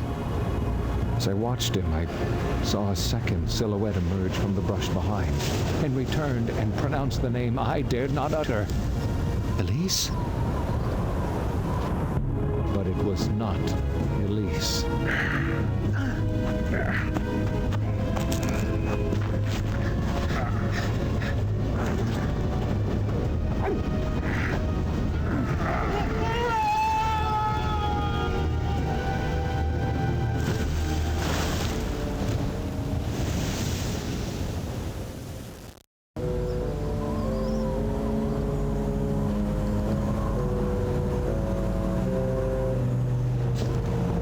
My wrath falls with certainty.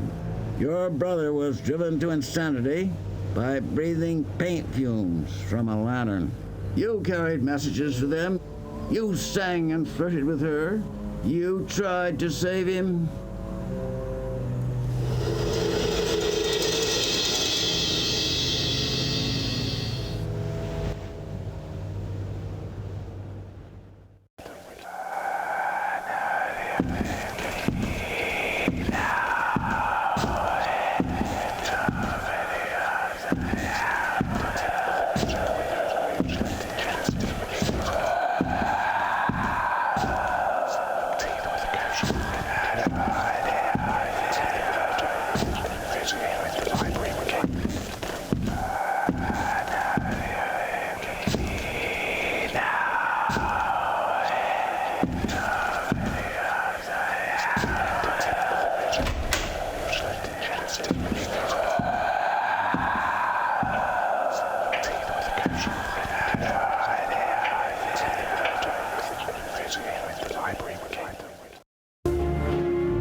It's late for him to still be out.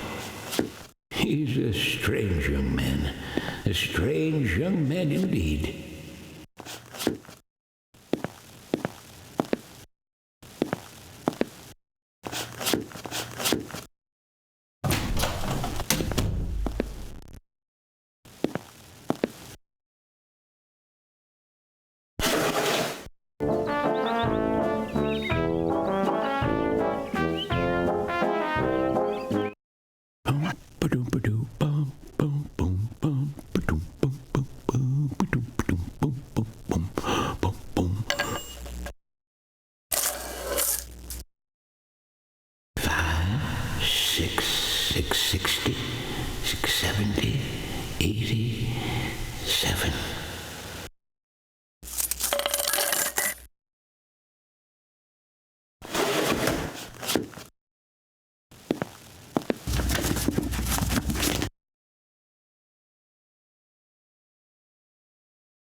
Good evening.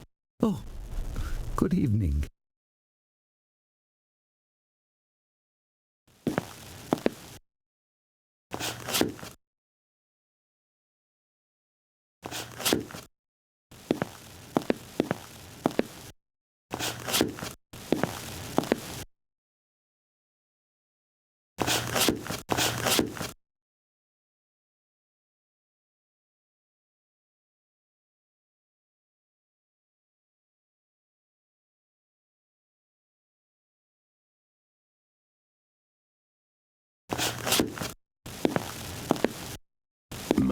It's getting late.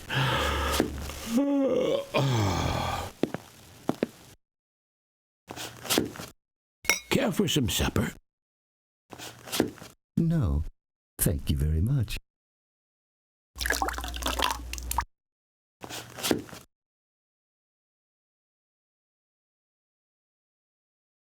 Is something troubling you?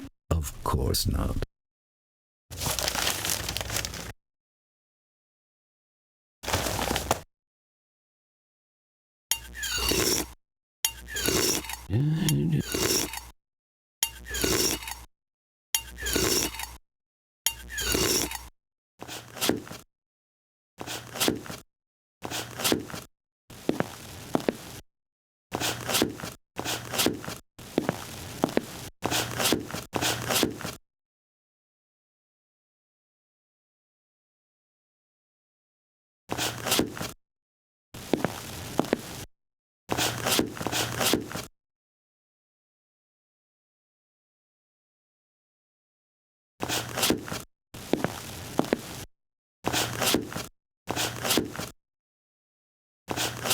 Good night. Sleep well, old friend.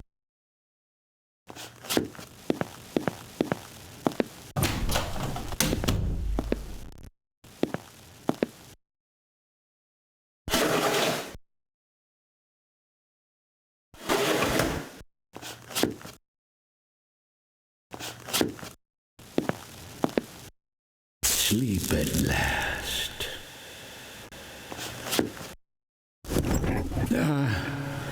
It's been a long, long day. Oh, yes.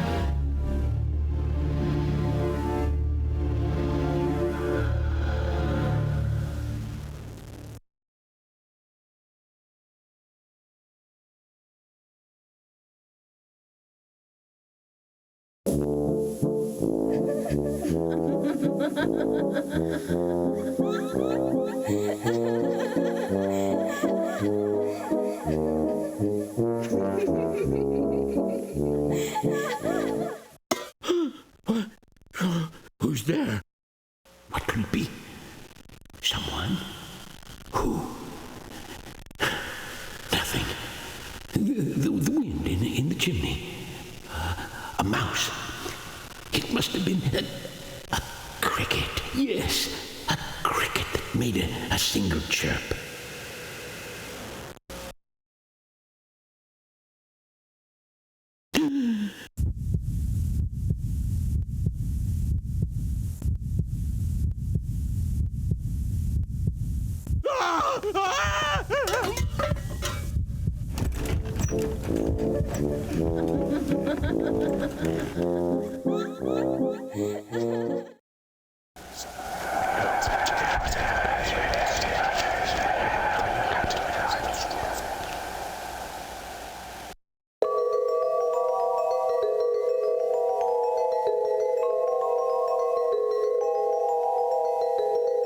No pestilence has ever been so fatal or so hideous.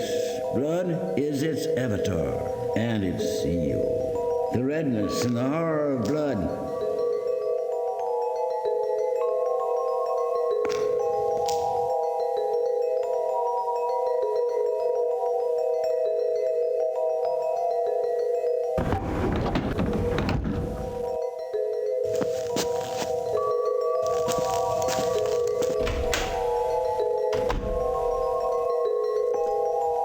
For me, the celebration has just begun.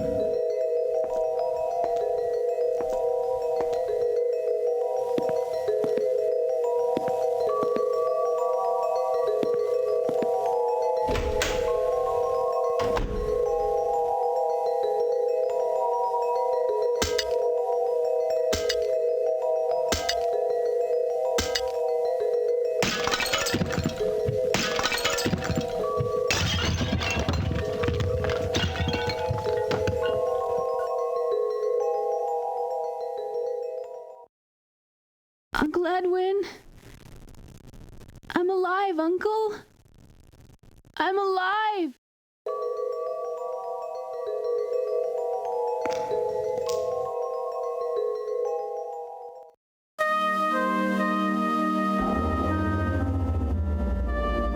The full import of the lantern, the madness-inducing fumes, Henry's premonitions, all these came clear to me at once, and I could feel and hear a great rending, as of a mirror breaking, roll throughout the house, growing in volume and strength.